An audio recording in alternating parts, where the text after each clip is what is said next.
Selamat siang Tribuners, bagaimana kabar Anda pada siang hari ini? Senang sekali saya Iluh Devisania dapat kembali menyapa Tribuners kali ini dalam program Highlight Koran Tribun Timur, edisi spesial pada Rabu 17 Desember 2025. Beragam berita menarik tersaji untuk Anda dalam koran edisi hari ini dan beragam informasi menarik lainnya akan tersaji dalam beberapa halaman yang akan kami highlight dalam tayangan berikut ini. Tribuners, kita awali dengan halaman utama Koran Tribun Timur dengan headline "Laporkan polisi di 0813179771. Gaya hidup hedon dan flexing rusak citra Polri, fenomena lapor damkar bikin Mahfud MD tertawa." Ketua Tim Reformasi Polri Profesor Dr. Mahfud MD menegaskan gaya hidup hedonisme dan flexing yang dipertontonkan oknum polisi telah merusak citra dan kepercayaan publik terhadap institusi Polri.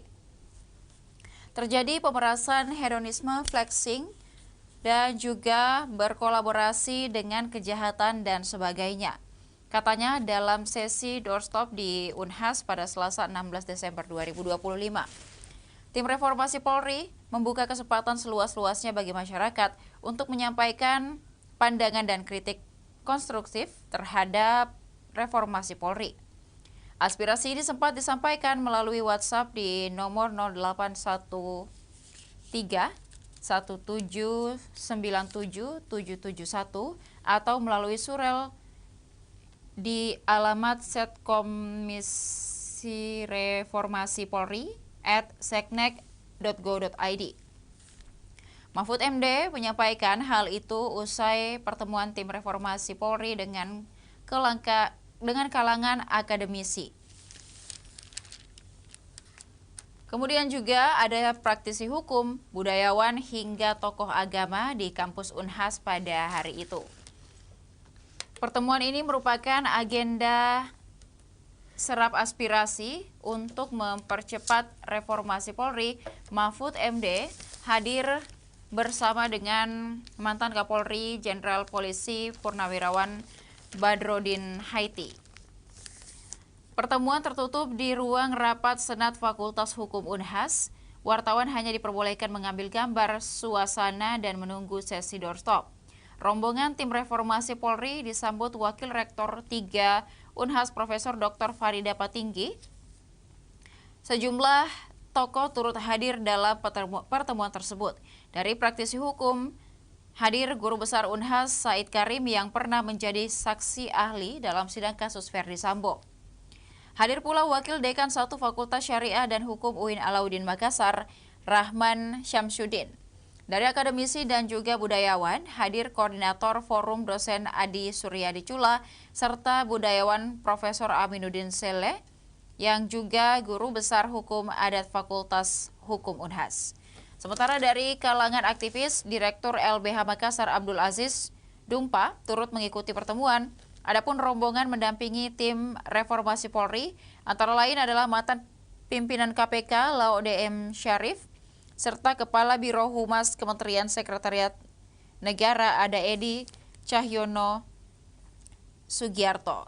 Dalam sesi doorstop, Mahfud MD dan Badrodin Haiti didampingi Rektor Unhas Profesor Jamaluddin Jompa serta Dekan Fakultas Hukum Unhas Profesor Hamzah Halim. Mahfud MD menjelaskan tujuan kunjungan ke Unhas adalah bentuk mempercepat reformasi Polri. Kita tidak akan melakukan reformasi Polri karena reformasi itu dan sudah selesai. Yang akan dilakukan adalah percepatan reformasi Polri, ujarnya. Menurut Mahfud, secara struktur dan aturan Polri sebenarnya sudah cukup baik, namun persoalan muncul pada praktik penegakan hukum dan kepemimpinan. Ia menyoroti masuknya unsur politik dan dinilai kerap mengganggu profesionalitas dari Polri. Ini mulai bermasalah ketika unsur politik masuk ke dalamnya, katanya. Mahfud MD menegaskan Polri merupakan institusi yang sangat terkomando sehingga kualitas pimpinan menjadi kunci utama. Kalau pimpinan tidak terkontaminasi politik, ke bawah pasti baik. Kuncinya hanya dua, politik dan kepemimpinan, ujarnya. Sementara itu, Badrodin Haiti mengatakan pembentukan tim reformasi Polri bertujuan memulihkan citra serta kepercayaan publik terhadap institusi Polri. Kemudian Tribuners beralih ke berita lain di halaman utama terkait dengan nama Awin Sanjaya abadi di jalanan. Pembalap nasional asal Kabupaten Luwu Utara Awin Sanjaya meninggal dunia di usia 27 tahun. Dia meninggal usai kecelakaan saat mengikuti Grand Final Sumatera Cup Prix 2025 Piala Bupati Tanjung Jabung Timur, Jambi pada Minggu 14 Desember 2025 sore. Detik-detik pembalap tewas kecelakaan di Zabak National Circuit Jambi, tabrakan hingga lem lepas.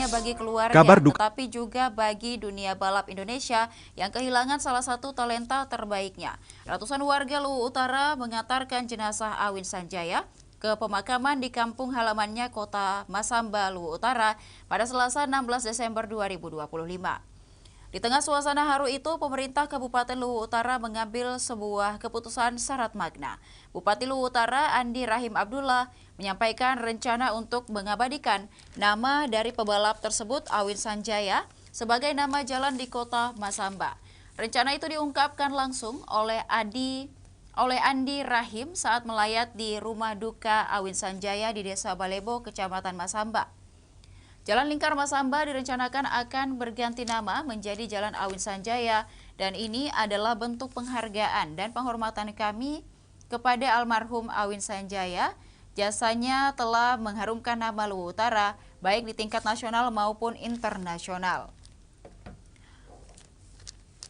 Kemudian bagi Andi Rahim, Awin bukan sekadar pebalap, ia adalah simbol mimpi anak-anak Luwu Utara bahkan dari daerah. Seseorang yang bisa melaju jauh apapun selama berani berusaha dan juga berprestasi.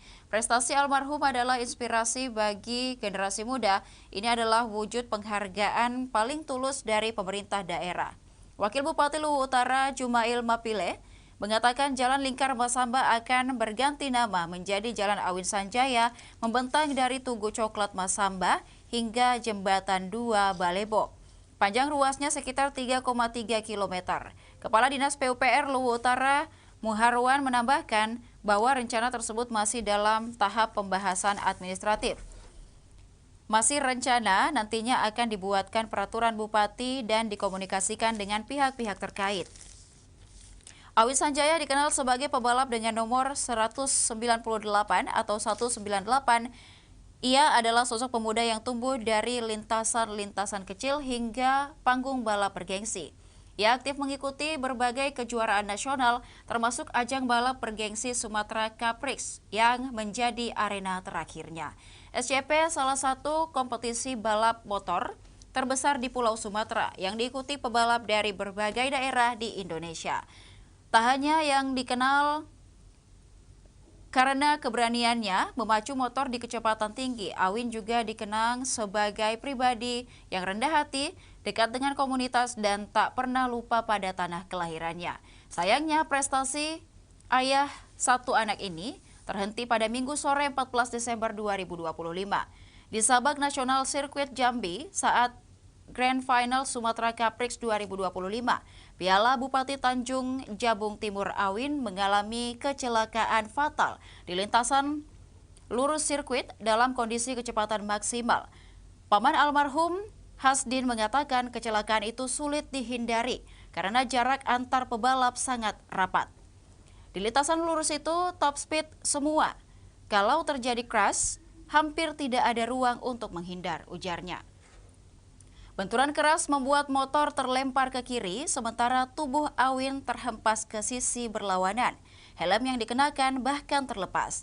Tim medis bergerak cepat mengevakuasi Awin ke RSUD Nurdin Amiza, Tanjung Jabung sekitar pukul 17.20 waktu Indonesia Barat. Masih sempat dibawa ke IGD, tapi Tuhan berkehendak lain, kata Hasdin. Kini Awin Sanjaya tak lagi memacu motornya di lintasan, namun namanya akan tetap dilalui roda-roda kendaraan hari demi hari di jantung kota Masamba. Sebuah jalan, sebuah nama, dan sebuah pengingat bahwa pernah ada anak Luwu Utara yang berani melaju cepat dan meninggalkan jejak yang tak akan hilang. Kemudian aturan penamaan untuk nama jalan yang akan nanti beralih ataupun juga diganti menjadi nama Jalan Awin Sanjaya, aturan mengenai penamaan jalan di Indonesia termasuk mengabadikan nama orang, diatur dalam peraturan daerah dan peraturan bupati atau wali kota di tingkat pemerintah daerah masing-masing. Tidak ada undang-undang tunggal yang mengatur secara seragam tingkat nasional, sehingga aturannya bisa bervariasi di setiap daerah. Pemerintah daerah biasanya menetapkan kriteria untuk mengabadikan seseorang menjadi nama jalan, antara lain melihat jasa dan pengorbanan. Nama yang diabadikan biasanya adalah tokoh yang dianggap berjasa, yang juga berjasa besar bagi negara, bangsa atau daerah setempat, baik dalam perjuangan fisik maupun pembangunan. Kedua, melihat keteladanan, penggunaan nama pahlawan atau tokoh, dan juga bertujuan untuk mengenang jasa dan memperkenalkan keteladanan serta mereka kepada masyarakat atas perjuangannya. Kriteria selanjutnya adalah popularitas yang juga akan diperkenalkan dan juga pengenalan atas jasa-jasanya. Nama yang dipilih seringkali merupakan tokoh yang dikenal luas oleh masyarakat. Terakhir, tidak menimbulkan kontroversi meskipun tidak selalu tertulis. Nama yang dipilih idealnya tidak menimbulkan kontroversi atau perdebatan di masyarakat. Kemudian Tribuners, kita beralih pada halaman ketiga, koran Tribun Timur dengan headline berita Lanrisang darurat puting beliung. Bupati Pinrang janji bantu perbaiki rumah korban. Kecamatan Lanrisang, Kabupaten Pinrang ditetapkan darurat bencana setelah diterjang puting beliung. Pinrang sudah masuk siaga bencana, kalau Kecamatan Lanrisang kami anggap status darurat. Sudah ada posko induk kami dirikan di kantor Kelurahan Lanrisang, kata Bupati Pinrang Andi Irwan Hamid pada Senin 15 Desember 2025. Bencana angin puting beliung terjadi pada Minggu 14 Desember 2025 melanda 3 desa di Kecamatan Lanrisang. Masing-masing desa Padaelo, kemudian juga Kesie dan Jampue. Berdasarkan data terbaru BPBD Pinrang, 53 rumah warga rusak akibat bencana ini. Selain rumah warga, 2 gedung sekolah juga terdampak, yakni TK dan SD Muhammadiyah yang berlokasi di Jampue. Kerusakan pada bangunan sekolah cukup parah, terutama pada bagian atap yang menyebabkan air hujan masuk ke dalam kelas dan juga membuat rusak sebagian barang-barang yang ada di dalam kelas. Akibatnya, kondisi tersebut juga akhirnya menunda proses belajar mengajar para siswa di sekolah. Akibat kondisi tersebut yang juga terbatas anggaran, Pemkab Pinrang kemudian menegaskan tetap akan berkomitmen hadir membantu masyarakat yang terdampak bencana. Pemkab Pinrang memastikan akan memberikan bantuan tunai untuk perbaikan rumah warga yang terdampak. Bantuan disalurkan sesuai dengan tingkat kerusakan rumah akibat angin puting beliung yang terjadi. Meski menghadapi keterbatasan anggaran, Pemkab Pinrang nantinya menegaskan tetap berkomitmen hadir membantu masyarakat yang terdampak bencana. Besaran bantuan diberikan bukan berdasarkan harga rumah, tetapi juga berdasarkan tingkat keparahan kerusakan, jelasnya. Sementara itu, posko induk penanganan bencana telah didirikan di kantor Kelurahan Lanrisang untuk melayani warga terdampak. Posko itu menjadi pusat koordinasi pendataan dan juga penyaluran bantuan serta pengaduan masyarakat. Fitriani, warga yang terdampak, merasa bersyukur atas perhatian dan bantuan yang dijanjikan pemerintah daerah. Menurutnya, rumah yang baru dibangun sekitar 3 bulan yang lalu, kini tidak layak lagi dihuni akibat diterjang angin puting beliung. Alhamdulillah, Pak Bupati datang dan janji akan bantu perbaiki rumah. Kami sudah tidak tahu mau berbuat apa lagi, ujarnya. Hingga kini, BPBD Pinrang bersama dengan aparat setempat masih melakukan pendataan lanjutan terhadap dampak kerusakan akibat bencana tersebut. Kami mengimbau masyarakat tetap waspada mengingat Pinrang masih berstatus siaga bencana, jelas Irwan Hamid pada saat itu. Kemudian Tribuners, murid TK hingga SD Muhammadiyah di Jampue akhirnya diliburkan. Dampak dari bencana hidrometeorologi salah satunya adalah bencana angin puting beliung. Murid TK dan SD Muhammadiyah Jampue diliburkan sementara setelah gedung sekolah mereka rusak berat akibat diterjang angin puting beliung. Sementara anak-anak kami liburkan dulu karena begini kondisinya sekolah, kata Kepala Sekolah TK Muhammadiyah Jampue, Mutahara. Dua sekolah ini berada dalam kompleks Muhammadiyah dan sama-sama mengalami kerusakan parah. Gedung TK Muhammadiyah Jampue tampak porak-poranda dengan bagian atap rusak dan hanya menyisakan kerangka kayu. Akibatnya air hujan langsung masuk dan sempat menggenangi lantai di dalam gedung sekolah. Buku, alat peraga pembelajaran hingga rapor siswa rusak terkena air hujan. Di kompleks yang sama, SD Muhammadiyah Jampue juga mengalami kerusakan. Kaca jendela kelas juga ikut pecah dan beberapa ruang kelas tergenang air akibat atap bocor usai dihantam angin puting beliung. Mutahara mengatakan tidak ada barang yang dapat diselamatkan dari dalam gedung sekolah. Rapor milik 38 siswa TK Muhammadiyah rusak dan tidak dapat digunakan lagi. Tidak ada yang bisa diselamatkan, rapornya anak-anak saja rusak semuanya, katanya.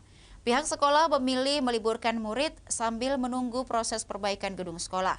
Ia mengaku tidak berani mengambil risiko dan tetap melaksanakan kegiatan belajar mengajar karena kondisi bangunan hampir rubuh. Mungkin nanti belajar dipindahkan ke teras masjid, ungkapnya. Berita lainnya Tribuners dari halaman 3 terkait dengan masih angin puting beliung. Salah satu korban mengatakan, saya peluk anakku sambil berpegangan di tiang rumah. Rumah panggung berwarna biru itu tampak miring tajam ke satu sisi pada Senin 15 Desember 2025. Tiang kayu penopang telah patah dan amblas ke tanah. Atap yang juga ikut terkelupas, beberapa lembar terlipat dan menggantung. Sementara sebagian lainnya terlempar ke sisi rumah. Dinding seng yang menganga, rangka kayu terlihat seolah memperlihatkan isi rumah yang tak lagi punya pelindung. Tetangga rumah dan juga orang di sekitar rumah juga ikut merasakan hal yang sama. Tangga rumah juga terangkat dan tak lagi tersambung sempurna dengan lantai. Di bawah kolong rumah, puing kayu berserakan. Posisi bangunan condong menunjukkan kuatnya dorongan angin. Rumah itu tak roboh seluruhnya, namun kehilangan keseimbangan dan nyaris rebah. Rumah tersebut adalah milik Fitriani, 28 tahun, warga Kelurahan Lanrisang, Kecamatan Lanrisang, Kabupaten Pinrang. Ia salah satu korban puting beliung yang memporak-porandakan sedikitnya 48 rumah warga di 3 desa, yakni Desa Padailo, Kesie, dan juga Jampue. Saat puting beliung terjadi sekira pukul 13.30 waktu Indonesia Tengah pada Minggu 14 Desember 2025, Fitriani berada di dalam rumah bersama dengan putranya Fikran. Hujan terus disertai angin kencang, ia sempat berniat menutup pintu rumah, namun sebelum sempat menutup pintu, angin berputar menghantam. Kemudian Fitriani memilih bertahan di dalam rumah. Ia memeluk erat anaknya sambil berpegangan pada tiang rumah yang masih berdiri. Di sekelilingnya, barang-barang berterbangan, piring terlempar dan juga perabot bergeser dan atap rumah akhirnya terangkat. Sang anak sempat terangkat oleh angin, nyaris terlepas dari pelukan, terbang semua barang. Anakku sempat juga terangkat, tapi saya peluk erat. Seandainya tidak saya peluk, mungkin sudah terpental, kata Fitriani pada Senin 15 Desember 2025. Ia baru bisa bernapas lega setelah mendengar teriakan warga dari luar rumah. Saat itu bangunan rumahnya sudah dalam kondisi miring dan nyaris ambruk. Roboh rumah, tapi saya tetap bertahan di atas rumah. Baru saya bisa bilang selamat pas ada warga teriak, baru saya keluar, ujarnya. Rumah tersebut baru sekitar 3 bulan dibangun, kini bangunan itu porak-poranda dan tak ada barang tersisa dalam kondisi utuh. Usai kejadian, Fitriani dan putranya mengungsi ke rumah mertua dan juga kerugian ditaksir mencapai 50 juta rupiah. Ia kini menunggu bantuan dari pemerintah Kabupaten Pinrang. Mengungsi di rumah mertua, tadi ada yang data dari Pemkab mau bantu pembangunan rumah. Tak hanya rumah Fitria, puting beliung juga merusak puluhan rumah warga lainnya di Kecamatan Lanrisang. Camat Lanrisang, Bahrunsyah, mengatakan sebagian besar kerusakan terjadi pada bagian atap, sementara beberapa rumah lainnya roboh hingga rata dengan tanah. Menurut Bahrun, puting beliung datang dengan cepat dari arah pantai menuju pemukiman warga. Meski berlangsung singkat, kerusakan yang ditimbulkan cukup parah. Hingga kini proses pendataan rumah rusak masih terus dilakukan.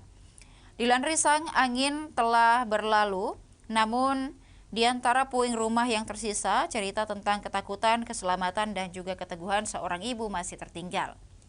Menjadi saksi betapa dalam sekejap rumah bisa runtuh dan pelukan menjadi penyelamat akhir. Kemudian Tribuners, berita lainnya dari halaman 3 Koran Tribun Timur terkait dengan antisipasi bencana di tengah cuaca yang tidak menentu di akhir ataupun juga penghujung tahun ini.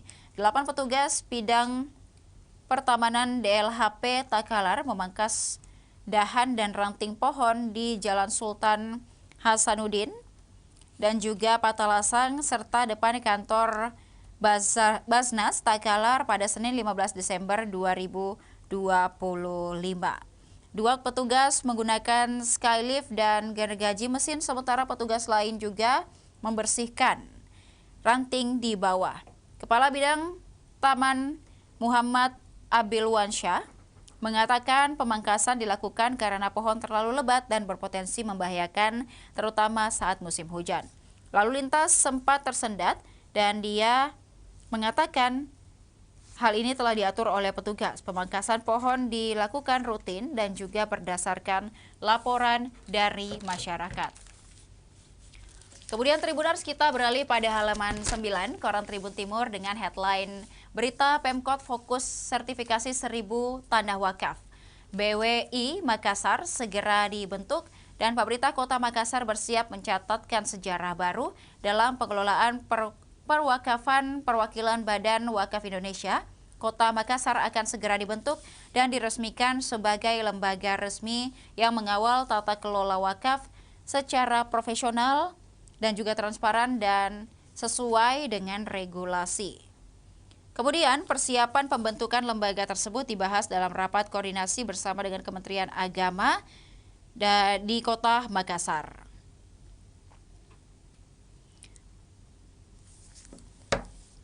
Kemudian Tribuners, juga persiapan pembentukan lembaga tersebut dibahas dalam rapat koordinasi bersama dengan Kementerian Agama di Kota Makassar terkait dengan pembentukan BWI Kota Makassar di kantor Wali Kota Makassar.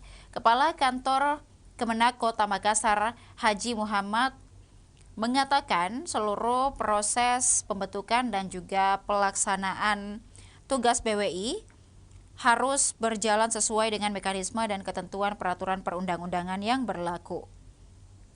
Sementara pembentukan lembaga ini diharapkan segera rampung agar pengurus dapat segera dilantik dan mulai menjalankan tugasnya. Insya Allah dalam waktu dekat komposisi kepengurusan BWI Kota Makassar sudah terbentuk dan juga bisa segera dibentuk, kata Muhammad pada saat itu. Salah satu agenda paling mendesak adalah percepatan sertifikasi tanah wakaf lebih dari 1000 bidang tanah wakaf yang nantinya di Kota Makassar belum memiliki sertifikat resmi.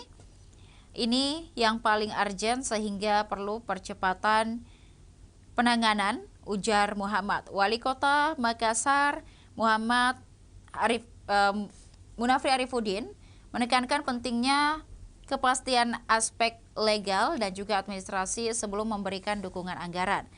Menurutnya, pada prinsipnya Pemkot Makassar siap mensupport pembentukan badan wakaf dan selama seluruh mekanisme dan juga regulasi terpenuhi, pada saat itu secara lengkap. Saat ini, pembentukan badan belum disertai dengan penandatanganan akta notaris dan kelengkapan legal lainnya.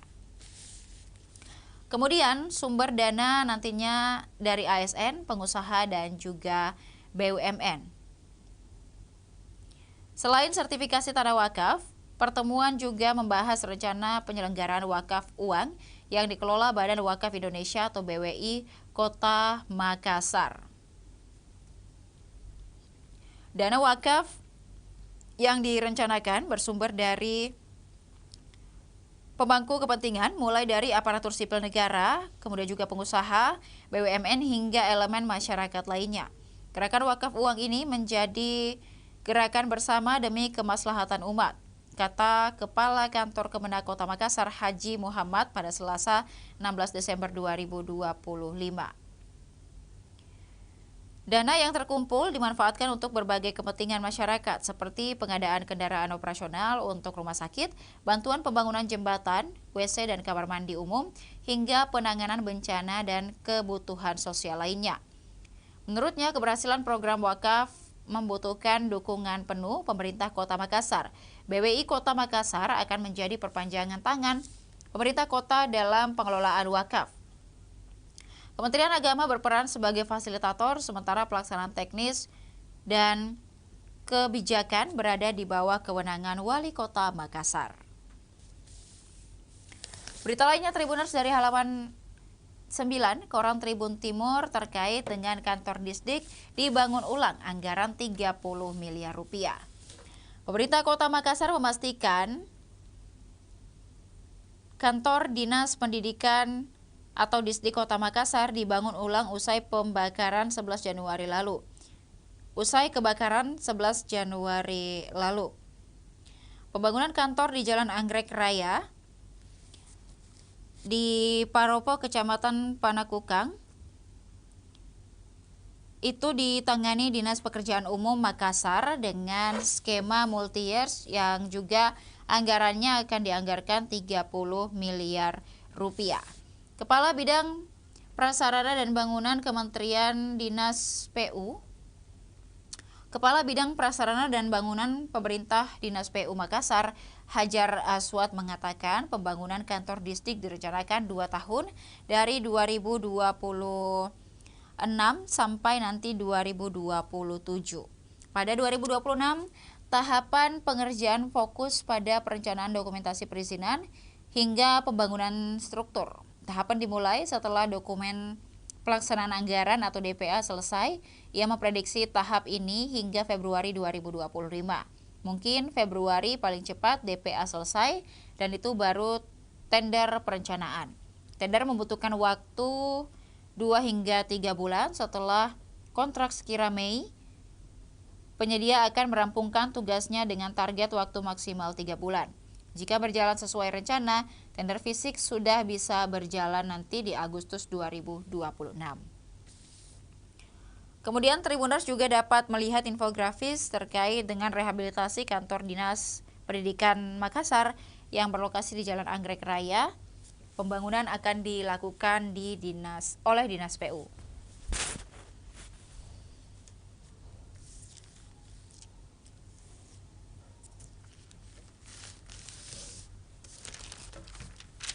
Kemudian Tribuners, masih ada beragam berita menarik tersaji untuk Anda dalam koran edisi hari ini. Bagi Tribuners yang tertarik untuk membaca secara keseluruhan, dapatkan koran Tribun Timur di agen-agen terdekat. Dan untuk berlangganan 1 bulan Rp80.000 dan juga 1 tahun Rp1.000.000, Tribuners dapat menghubungi hotline subscriber di bawah ini dengan nomor 0411 811 5500 ataupun juga di Tribun Family Card di nomor 081 1413 5555. Demikian highlight koran Tribun Timur edisi hari ini. Jangan lupa juga saksikan beragam berita menarik lainnya hanya di kanal YouTube dan Facebook Tribun Timur, mata lokal menjangkau Indonesia. Saya Ilu Devisania beserta seluruh kerabat kerja pamit undur diri. Terima kasih dan sampai jumpa.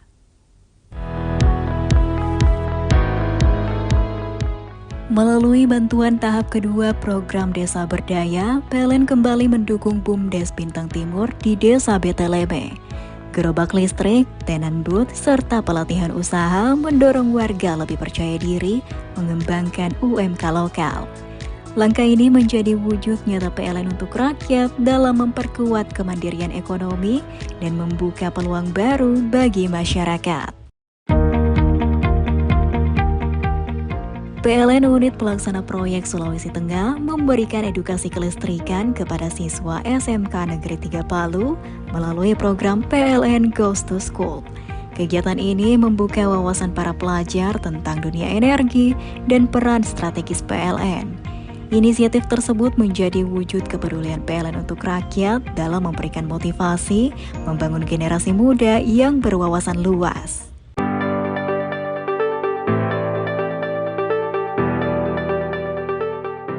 Melalui dukungan Srikandicare, bantuan peralatan kesehatan bagi Posyandu 1 Kantisang Makassar telah disalurkan dalam upaya memperkuat pencegahan stunting dan meningkatkan mutu pelayanan. Puluhan warga dari anak-anak hingga lansia kini merasakan manfaat dari komitmen PLN untuk rakyat dalam mendukung kesehatan masyarakat.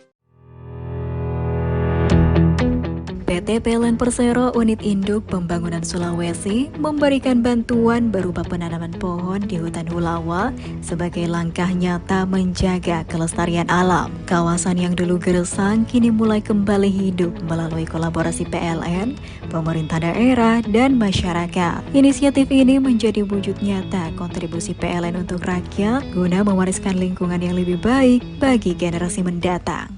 Download Tribun X sekarang. Menghadirkan lokal menjadi Indonesia.